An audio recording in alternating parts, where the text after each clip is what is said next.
हूँ 2 days ministerial programme एटा आउ 2 days रो programme एटा हमर ऑर्गेनाइज होइतिला central warehousing corporation through रे हमर हूँ CWC नवरंगपुर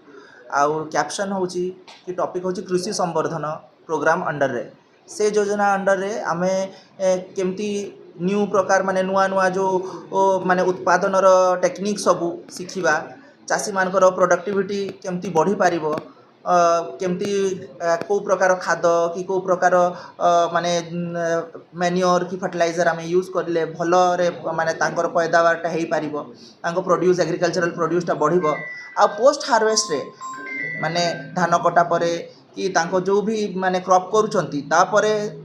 को प्रकार माने तांको लॉसेस भी बहुत गुड़ाए होची से गुड़ा को केमती आमे मिनिमाइज करि पारिबा ता उपरे फोकस करा होची।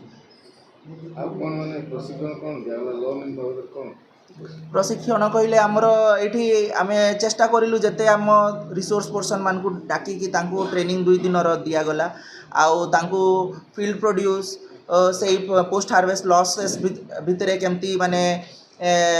मैनेज करिवार अछि तापरे को प्रकार माने गवर्नमेंट आउ माने प्राइवेट संस्थार को प्रकार एग्री बिजनेस या एग्रीकल्चरल लोन और वेरियस स्कीम्स अच्छी ता अंडर रे तांके बेनिफिट पाई पारिबे ए सब जिंस तांको